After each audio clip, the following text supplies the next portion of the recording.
딱딱하고 지루한 뉴스가 소설보다 흥미진진해지는 새로운 경험. 놀라셨죠? 이것이 바로 이동준의 뉴스 정면 승부.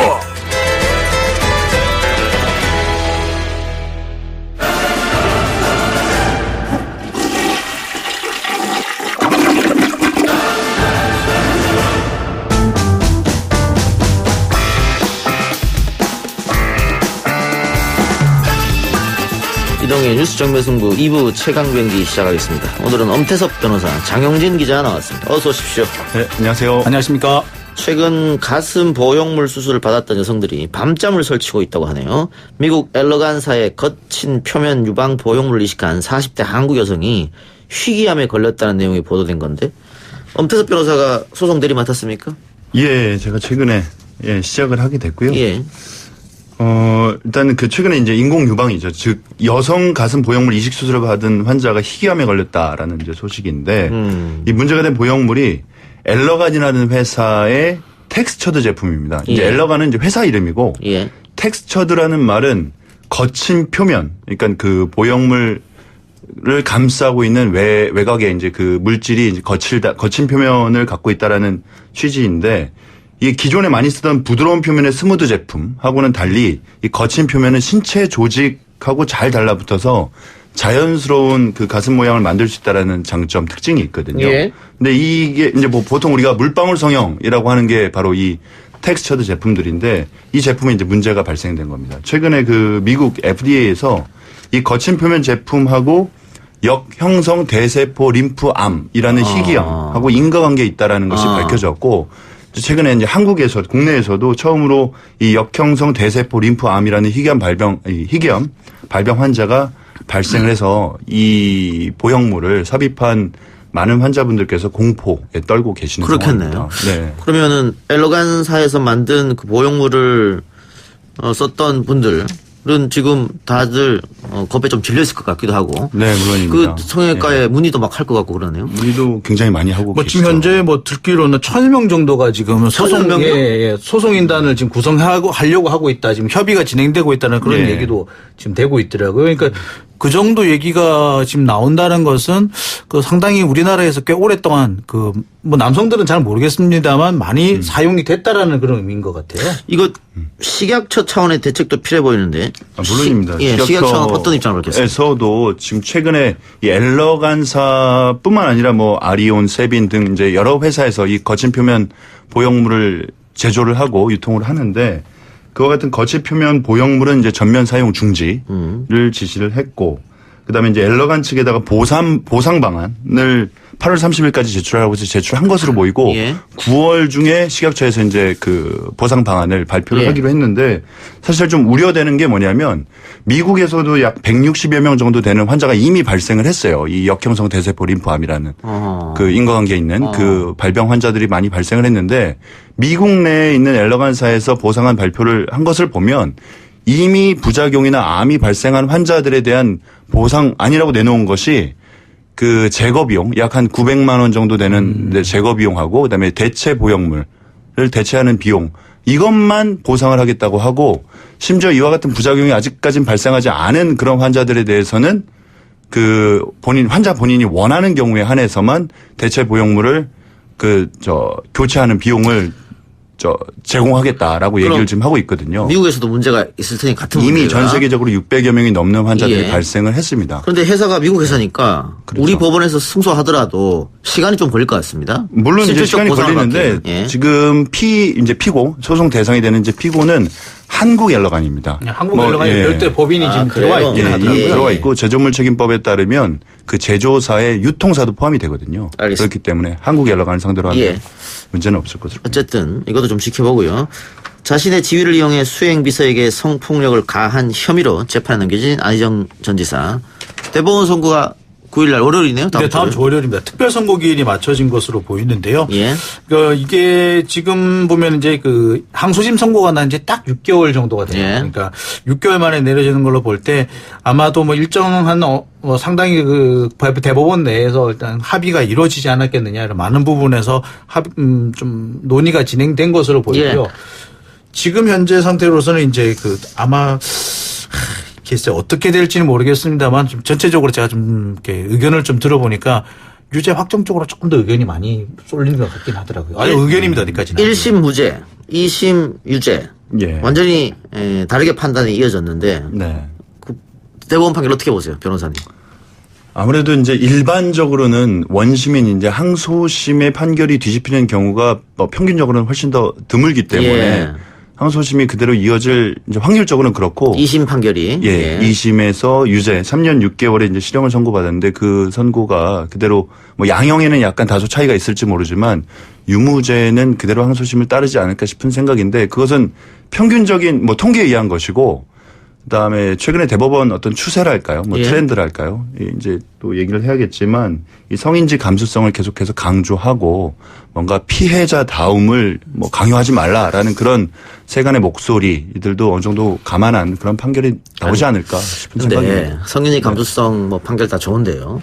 아직 법이 바뀌지 않았지 않습니까? 그렇죠. 그러면 판사는 네. 지금의 법 논리에 의해서 판결을 해야 되는 거잖아요. 물론입니다. 이 형사적으로 대원 예. 측이 뭔가 그 의심스러울 때는 피고인의 이익으로 예. 뭔가 유무죄의 확정적인 증거가 나오지 않는 한 일단은 피고인에게 유리한 방향으로 판결을 하는 것이 일단 형사상 대원칙입니다. 근데 지금 그 대원 측이 이 성인지 감수성에서 무너지고 있는 거 아닙니까? 무너지고 있는 추세라는 거죠. 예.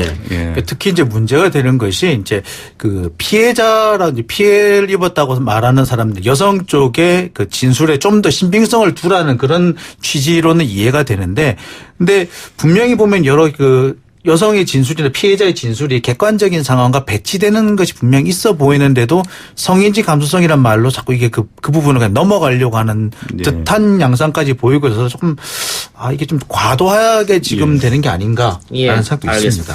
어쨌든 지금 법조계에서는 2심 유죄 판결로 굳어지지 않느냐 이런 관측이 많이 있다 이 말씀이죠. 그쪽으로 조금 더 기운다고 보시는 게 맞을 것 같습니다.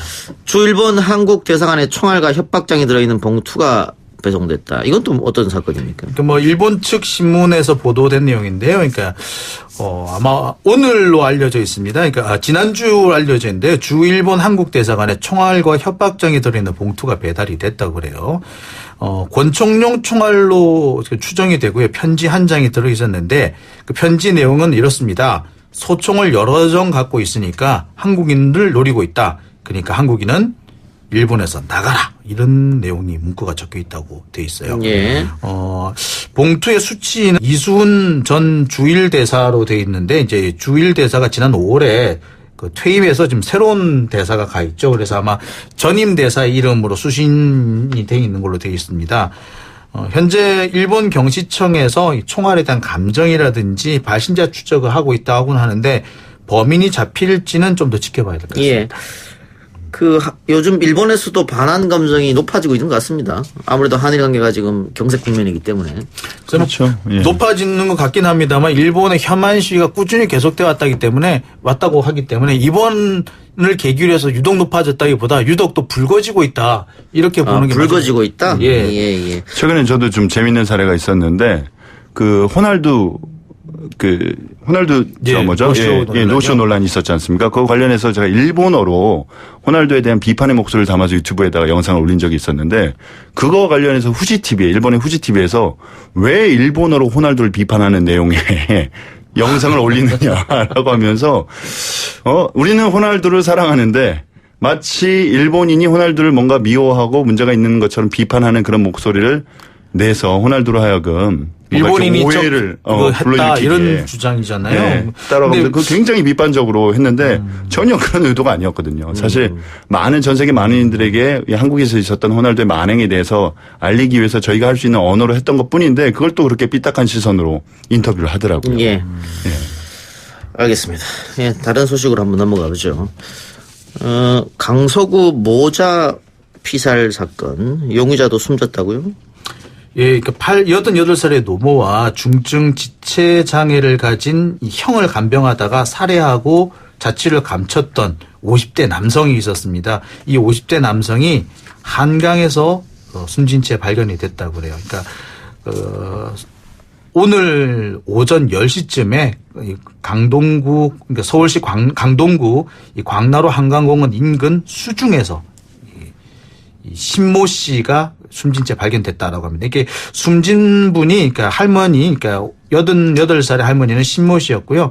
그러니까 형이 이제 구 씨였던 것 같고 이제 동생 구 씨가 이번에 한강에서 수중에서 그러니까 아마 강에 몸을 던져서 스스로 목숨을 끊지 않았느냐라는 생각이 듭니다.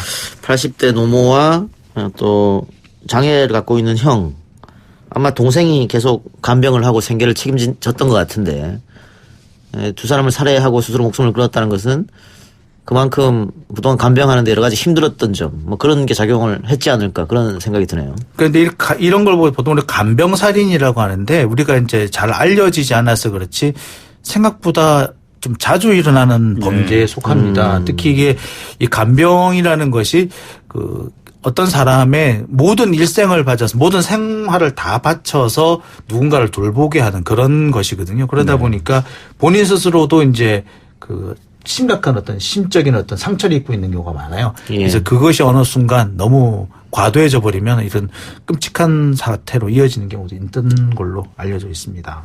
근데 저는 사실 이게 둘째 아들이 과연 피의자인가 라는 부분에서 사실 의문스럽긴 해요. 보통 이렇게 생계를 비관한 이후에 일단 벌어지는 범죄들을 보면 뭐 동반 자살이라든가 이런 좀 전형적인 유형들이 있는데 이 사건 현장에서 아령이 발견되고 혈흔이 발견됐거든요.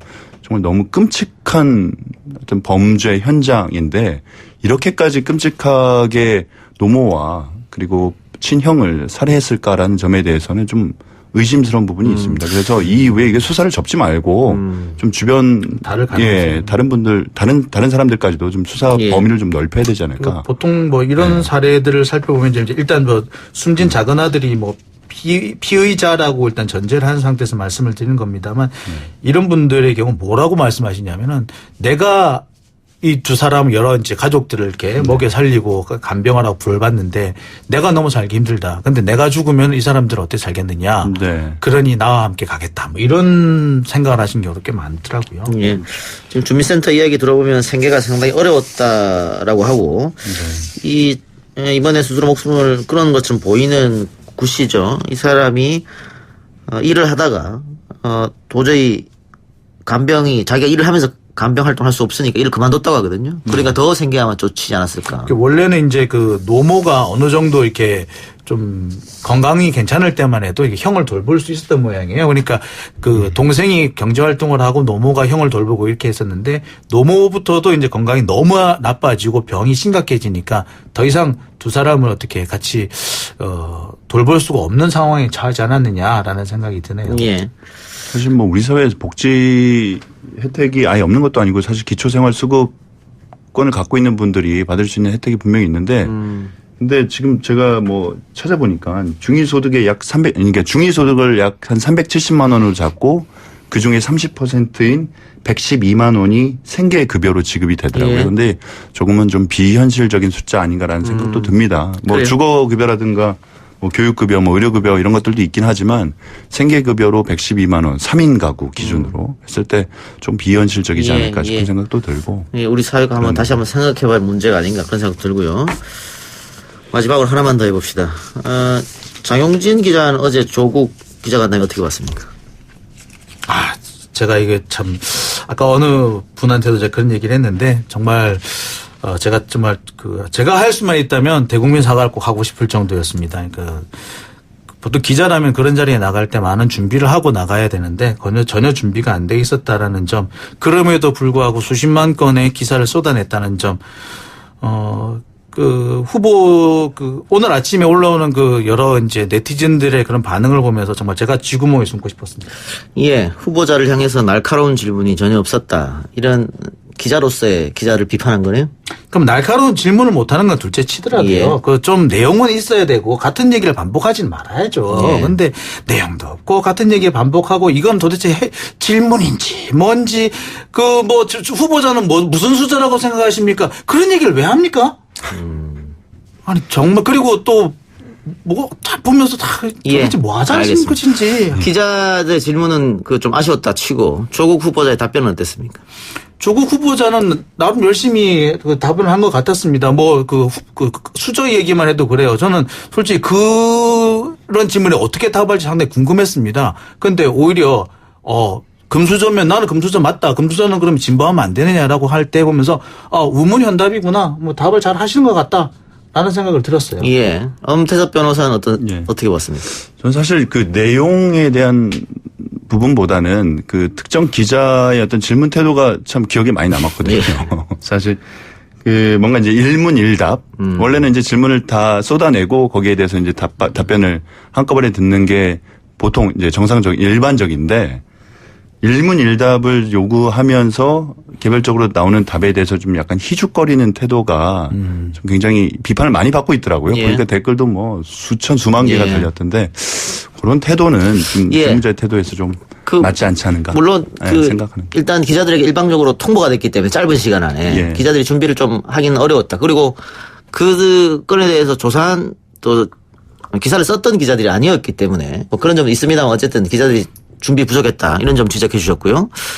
조선일보에서 검찰 간부의 말을 이용해서 법학자답게 법적 책임 비켜가는 답변만 했다. 조국 후보가 아무런 근거 없이 부인만 한 셈이다. 사전에 작정하고 법률 검토했다는 느낌 받았다. 이렇게 신문에 실었는데. 어느 검찰 간부 그런 얘기를 했는지 모르겠는데요. 일단 검찰에서 조국 후보자 관련해서 함구령 내렸지 않습니까? 그렇죠. 그럼 이것도 깼다는 얘기네요, 지금? 제가 볼 때는 이 말 자체가 좀 상당히 어폐가 있어요. 원래 부인은 근거가 없이 하는 겁니다. 그 피의자든 누구든 어쨌든 의심을 받고 있는 사람은 나는 아니다라고 그 부인을 하면 되는 거예요. 그걸 밝히고 싶어 하는 사람들이 증거를 대는 겁니다. 근데 근거 없이 부인했다. 아니면 아니라고 얘기를 하는 건데 그게 어떻게 근거 없이 부인한다고 할 수 있습니까? 오히려 만약에 물론 그렇게 요구는 할 수는 있어요. 좀 소명할 수 있는 자료를 제출해 주셨으면 고맙겠다라고 할 수는 있겠지만 근거 없이 부인만 했다. 뭐 어떻게 하라고요? 근데 이제 그런 부분도 있죠. 사실 언론이나 일반적인 국민들은 이 강제로 수사할 수 있는 이런 수사권이 없기 때문에 사실 완벽하게 근거를 찾는다는 것은 사실상 불가능하거든요. 그래서 청문회가 무산되는 게 상당히 아쉽습니다. 아무래도 국회의원들은 자료를 기자들보다는 충분히 받을 수 있거든요. 그 자료를 바탕으로 질문도 하고 답변이 조금 부족하다고 판단되면 재질문도 하는 것이고 꼬리에 꼬리를 무는 토론이 이루어져야 하는데 청문회가 무산되면서 기자들이 그 책임을 떠날 수밖에 없었다. 그거는 국회가 자신의 해야 할 일을 방기했다. 그런 비판을 당연히 들을 수밖에 없는 그런 상황이 됐습니다. 그렇죠. 이거 사실 이거는 뭐 물론 기자들이 준비가 안 됐었다고 분명히 지적을 해야 될 부분이죠. 근데 이제 그것들 좀 말이 안 되는 게 11시간을 했지 않습니까? 그랬으면 그 사이에 준비도 할 수 있었다는 생각이 들고요. 여러 가지 아쉽습니다만 어쨌거나 이 일은 원래 국회가 했었어야 하는 일이다라는 건 분명해 보입니다. 예. 청문회는 어쨌든 무산되는 것처럼 보이죠. 지금 대통령이 인사청문 경과 보고서를 6일까지 재송부해달라. 6일까지 안 보내면 7일날 아마 임명하는 수순을 밟지 않을까 싶은데. 그 뭐 7일이나 9일 정도, 늦어도 9일 정도면 임명을 하지 않을까 싶은데요. 물론 그래도 뭐 하겠다고 마음만 먹으면 얼마든지 할 수 있다고 생각이 듭니다. 하루만이라도. 네, 일단 하루만이라도 제가 볼 때는 이렇게 정말 청문회가 중요하다면 제가 볼 때는 청문회를 당장이라도 좀 열 수 있다고 생각을 합니다. 예. 조국 후보자도 어제 기자간담회에서 내일이라도 여야가 합의해서 청문회에 나오라고 하면 나가겠다라고 했거든요. 그러니까 일단 좀 예비고사 같은 걸 친 거 아닙니까? 기자들 상대로. 그러니까 좀 더 그 압축적으로 내실 있게 질문이 될 수 있으리라 생각합니다. 예. 뭐 야당에서도 한 걸음 물러서서 지금 인사청문회를 하는 방향으로 지금 뭔가 내부적인 논의가 있는 것 같거든요. 이제 제출되고 난 10일 이전까지는 기회가 아직까지는 그래도 있을 가능성이 있으니 아마 야당에서도 좀 밀어붙이지 않을까 그런 생각이 좀 듭니다. 그래서 어쨌든 여야가 합의를 해서 뭐 단 하루라도 청문회를 열어서 정상적인 루트를 밟아서 임명되는 것이 국민 보기에 모양새도 좋은 것이고요. 정부 차원에서 좋은 것이고 청문회 없이 임명하는 전례가 자꾸 생기면 안 되지 않습니까? 그렇죠. 뭐 아무래도 청문회라는 걸 하게 만들었다면 거치는 게 맞겠죠. 뭐 인사청문회는 일단은 반드시 거쳐야 되는 것이고 청문 보고서가 채택이 되고 안 되고를 떠나서 그거 둘째치고 그럼요. 되고 안 되고를 떠나서 일단 거치는 것이 맞다라고 보고 거기에서 이제 발견되는 여러 가지 의혹들은 사후적으로도 지금 뭐 이미 뭐 수사도 시작이 됐고요. 그 과정에서 좀 속속히 밝혀야 되지 않을까 싶고 그 이후에 문제가 분명하게 드러나면 그때 돼서 조치를 해야 되지 않을까 싶습니다. 예. 지금 아직도 기자간담회를 열고 기자들의 질문에 답변이 오갔습니다마는 아직도 의혹은 그대로 있는 상태거든요. 그리고 야당에서 주장하는 불법이나 편법이나 탈법이나 이것이 있었다고 지금 명백하게 증명이 안 된 상태이기 때문에 아직도 혼란스러운 상황입니다. 그래서 청문회가 또 물론 뭐 검찰의 수사가 지금 진행되고 있기 때문에 검찰 조사는 검찰 조사대로 진행이 되는 것이고 청문회에서 국민적 의혹을 또 따로 푸는 건 다른 문제이기 때문에 별도로 아마 있어야 되지 않겠나 그런 생각이 듭니다. 예. 오늘 두 말씀 여기까지 듣겠습니다. 수고하셨습니다. 네, 감사합니다. 네, 감사합니다.